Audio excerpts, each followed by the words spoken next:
Bonjour, c'est Gilles du site boursicoté.com. Voici l'analyse technique du CAC 40 pour cette séance du mardi 20 août 2013. Avec aujourd'hui donc une séance de baisse, puisqu'après une ouverture sur un joli gap baissier, le CAC 40 a clôturé à 4028,93, créant une perte de 1,35%, un peu plus de 55 points perdus par rapport au cours d'hier. Donc il s'agit d'une phase de baisse. Alors on avait émis cette possibilité et donc nous allons voir que finalement les zones techniques par rapport à ce qui avait été dit ont assez bien été respectées.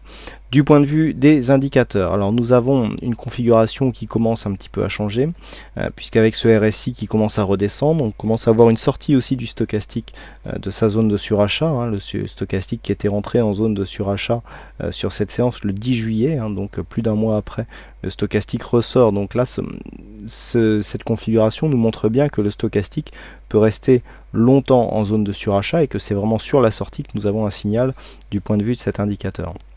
Donc ici, nous avons une sortie du stochastique et le MACD qui passe en territoire négatif. Donc on valide ici le retournement. On avait parlé ici d'un possible retournement et d'un départ à la hausse du MACD sur cet histogramme. Là, on invalide totalement. C'est vrai que si on avait retourné ici, si on était retourné à la hausse, eh bien on aurait eu un signal positif assez fort. Mais là, du coup, on repasse dans le négatif. Sur les volumes. Alors les volumes, ce qui est intéressant, c'est que hier je vous indiquais une non-montée des volumes sur les séances baissières. Et bien là voilà, on arrive ici sur cette séance de baisse qui se fait sur un gap baissier et qui nous propose des volumes supérieurs à la moyenne. Alors du fait de la trêve estivale, les volumes sont quand même relativement faibles, mais par rapport aux derniers jours, nous avons une hausse significative de ceci, ce qui nous indique que ce mouvement pourrait déboucher sur une phase de baisse plus conséquente. Du point de vue de la volatilité, donc on se place en hausse par rapport à la moyenne des 20 dernières séances. Donc sur cette phase de configuration ici, on reste vraiment dans les clous par rapport à ce qui avait été dit hier, à savoir une première phase d'alerte ici sur une cassure des 4050-55. Donc cette cassure est intervenue assez rapidement. On a ouvert sur un gap baissier, il n'y a eu aucun comblement. On a tout de suite cherché la baisse. On a commencé à rebondir ici légèrement au-dessus des 4015. Et puis les cours se sont enfoncés. On est quasiment venu chercher ici cette zone de support avant de remonter. Alors on avait une zone ici qui était assez large. J'avais défini une zone entre 3994 et 4010 points. Donc on est venu rebondir sur cette zone. C'est cette zone qui faisait vraiment office de signal de consolidation. On avait quantifié ici le retracement des 23,6% à 3994 points. Et donc c'est cette zone qui a fait support. Donc pour l'instant, les cours ont rebondi. Hier, je vous ai dit que j'adoptais un biais neutre du fait que l'on perdait la dynamique ici, mais qu'il n'y avait pas encore de signal de baisse.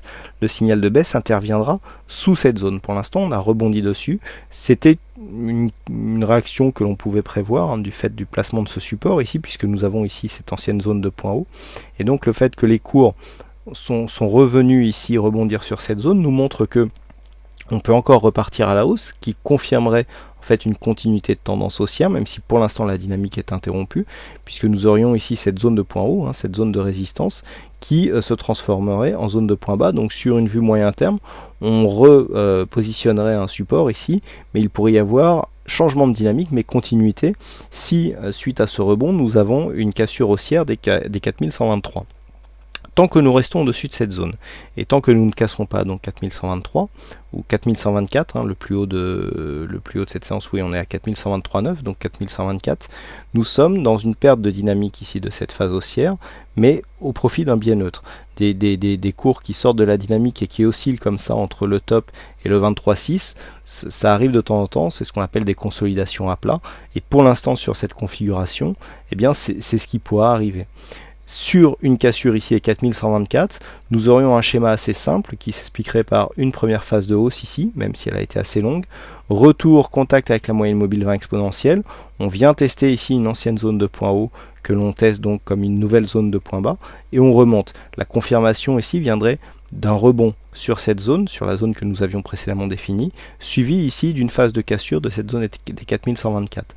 Donc pour l'instant, tant que nous sommes dans cette zone, évolution en range bien neutre, cassure ici de la zone des 4000, alors j'avais dit 4010, 3995, Donc cassure du retracement des 23,6% égale signal de baisse, niveau de consolidation avec un premier objectif donc qui se situerait à 3940, zone de support intermédiaire, et surtout 3915 qui représente le retracement des 38,2% de Fibonacci. Par ça, pas grand chose de plus. Du point de vue des signaux à probabilité, nous sommes plutôt sur des signaux haussiers, hein. Donc là nous avons une fin de couverture. Alors la couverture ici qui porte bien son nom, puisque ce ne sont pas des signaux de short, hein, je le rappelle. La couverture qui avait été prise sur cette zone, eh bien il fallait vraiment la jouer comme une couverture de fait, avec des titres ici qui ont pu surperformer la phase de hausse avec une couverture. Donc alors c'est vrai qu'on manque une partie de la hausse, hein, sur ce biais, mais voilà, on est un petit peu sur un mouvement hors norme, des phases de hausse comme ça sans respiration. On est parti ici de 3600 pour venir marquer un top au-delà des 4100. On a gagné plus de 500 points. Des phases de hausse comme ça de plus de 500 points sans respiration sont relativement rares, et donc il est normal et il faut l'accepter que certains indicateurs soient de temps en temps piégés par ces phases qui sont entre guillemets hors normes. Donc ici nous avons plutôt des signaux de retour à la hausse, donc on confirmerait quelque part le fait que nous avons ici une faible mèche sur cette partie là, et une grosse mèche ici qui vient ici rebondir sur un support, donc qui pourrait impulser un mouvement, mais ça on ne l'aura que demain. Alors pour la séance de demain, au-delà des niveaux, hein, de range, d'un possible range que je viens de vous indiquer, effectivement, si l'on revient ici combler ce gap, il faudra être attentif au signal, à savoir ici un comblement du gap avec un retour ici sur la zone des 4124, et bien on risquerait d'avoir donc le schéma que je vous indiquais, rebond et donc confirmation avec une cassure du plus haut. Par contre, si les cours comblent le gap ici, viennent tester la zone des 4080 points et repartent à la baisse, et bien il y aurait dans ce cas-là de grandes chances que cette zone ici des 4000 voire 3995 soit cassée à la baisse et que l'on aille chercher les niveaux de retracement que je vous ai indiqués. Voilà donc ce que l'on peut dire sur cette analyse technique du CAC 40. Alors aujourd'hui encore, il y avait un jeu du fixing. Et c'est Bluebird, hein, qui gagne sur cette session, donc bravo à toi Thierry. Et puis quant à moi, il ne me reste plus qu'à vous souhaiter à toutes et à tous une bonne soirée, bonne chance dans vos prochains trades, et on se retrouve dès demain pour d'autres analyses techniques en vidéo. Bonsoir à tous.